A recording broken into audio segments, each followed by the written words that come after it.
कैसे होते हैं, विशुद्ध होते हैं, यानी सही होते हैं, और वैधानिक मतलब प्रमाणित होते हैं। ठीक है, कि कैसे हैं, बिल्कुल सही होते हैं, और इसके साथ साथ हम इसे क्या कर सकते हैं, प्रमाणित भी कर सकते हैं, मतलब कि हम इनको सिद्ध कर सकते हैं।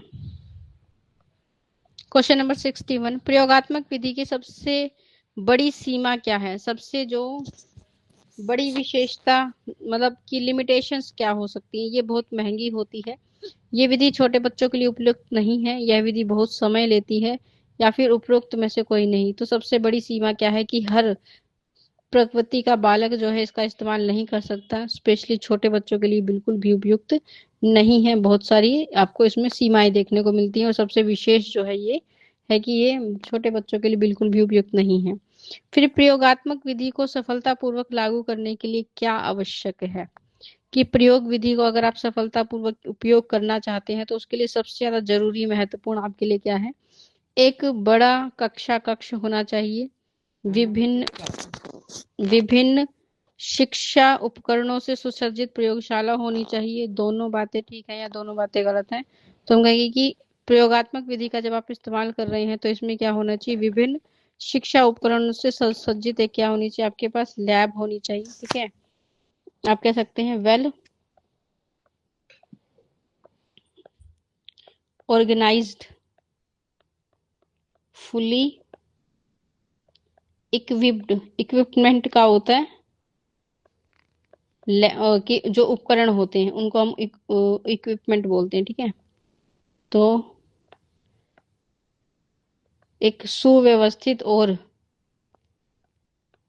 उपकरणों से सुसज्जित क्या होनी चाहिए, लैब आपके पास होनी चाहिए। और ये इसके लिए क्या है, इसकी सफलता के लिए सबसे ज्यादा आवश्यक है कि अगर आप प्रयोग विधि के द्वारा पढ़ाना चाहते हैं और लैब आपके पास नहीं है तो आपको उसको इसमें सफलता नहीं मिलेगी। फिर प्रयोग विधि का मुख्य उद्देश्य क्या है, छात्रों को व्यवहारिक ज्ञान देना, छात्रों को सिद्धांत के ज्ञान पर सिखाना, दोनों या फिर उपरोक्त में से कोई नहीं।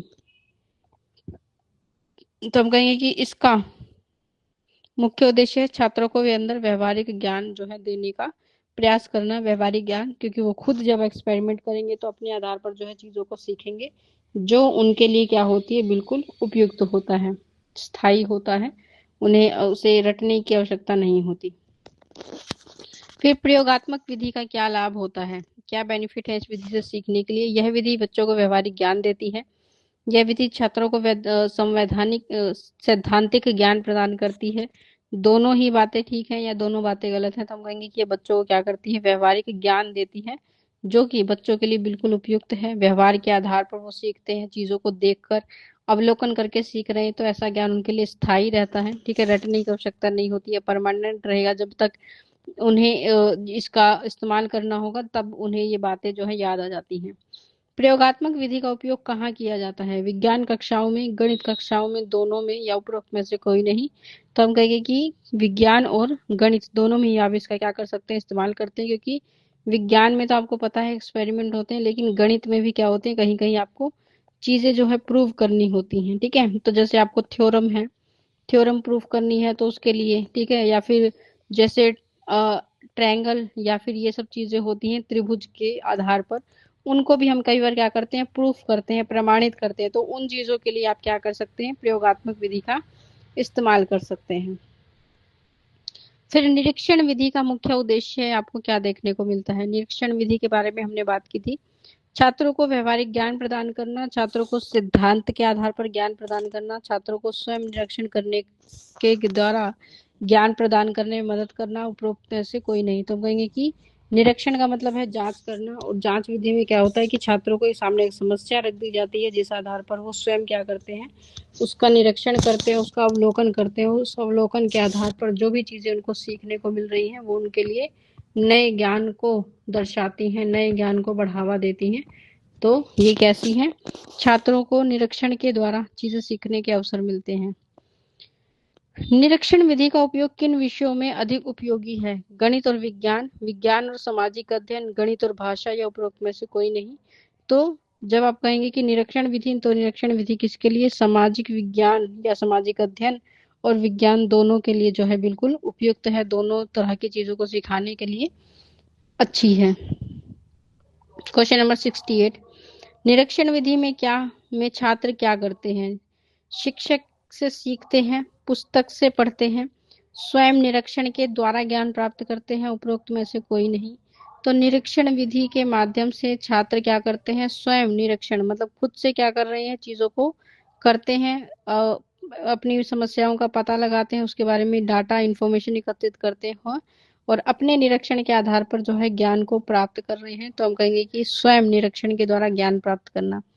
निरीक्षण विधि की विशेषता क्या है? इसमें शिक्षक की भूमिका अधिक होती है, इसमें छात्रों की भूमिका सक्रिय होती है, इसमें पुस्तकों का अधिक उपयोग होता है, या इनमें से कोई नहीं। तो हम कहेंगे कि निरीक्षण विधि में क्या है, छात्र सक्रिय रूप से भागीदारी लेते हैं, मतलब कि वो बहुत ज्यादा एक्टिव रहते हैं। वो हर जगह जाकर, जैसे पुस्तकालय में जा रहे हैं, किसी व्यक्ति से मिल रहे हैं, किसी आप ऑनलाइन चीजें का इस्तेमाल कर सकते हैं, नेट का यूज कर सकते हैं जानकारी को एकत्रित करने के लिए। तो इसमें छात्र क्या है, सक्रिय है, बहुत ज्यादा एक्टिव आपको उसकी गति देखने को मिलती है। क्वेश्चन नंबर 70 की, निरीक्षण से क्या लाभ आपको देखने को मिलता है? यह विधि छात्रों को व्यवहारिक ज्ञान प्रदान करती है। विधि छात्रों को सैद्धांतिक ज्ञान देती है, स्वतंत्र रूप से सोचने में मदद करती है, या उपरोक्त सभी। तो ये उपरोक्त सभी बातें क्या है, निरीक्षण विधि के आप कह सकते हैं फायदे हैं। ये आपको व्यवहारिक ज्ञान भी देती है, सिद्धांत के आधार पर भी आपको सिखाती है, और आपको स्वतंत्र रूप से अपने आप विचार करने का अवसर देती है।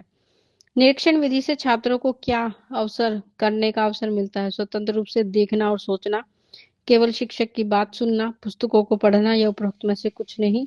तो हम कहेंगे कि सबसे अच्छा जो बेनिफिट मिलता है कि स्वतंत्र रूप से आप क्या कर सकते हैं, चीजों को देख सकते हैं, निरीक्षण कर सकते हैं, उसके बारे में आप जहां तक विचार करना चाह सकते हैं वहां तक विचार कर सकते हैं।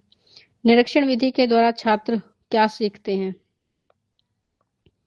तो निरीक्षण विधि के द्वारा छात्र को क्या सीखने का अवसर मिलता है? वस्तु और घटनाओं को समानता और असमानता, केवल सिद्धांत का ज्ञान, केवल व्यवहारिक ज्ञान, या उपरोक्त में से कोई नहीं।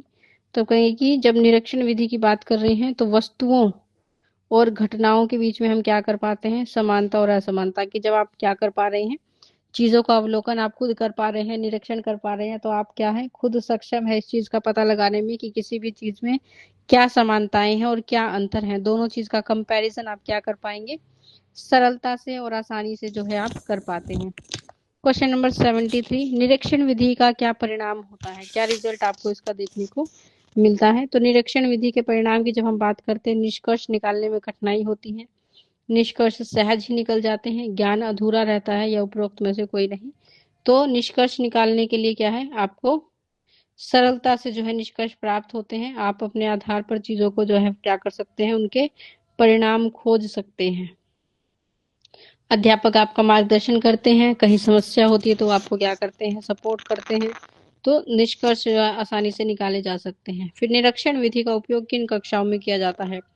प्राथमिक कक्षाओं में, उच्च कक्षाओं में, सभी कक्षाओं में, या फिर इनमें से कोई नहीं। तो हम कहेंगे कि निरीक्षण विधि का इस्तेमाल सभी प्रकार की कक्षाओं में किया जा सकता है, प्राथमिक में भी और उच्च कक्षाओं में भी। ठीक है, तो दोनों के लिए क्या है, बिल्कुल उपयुक्त है। तो आज हमने 74 क्वेश्चन किए हैं। ठीक है, इस लेसन से संबंधित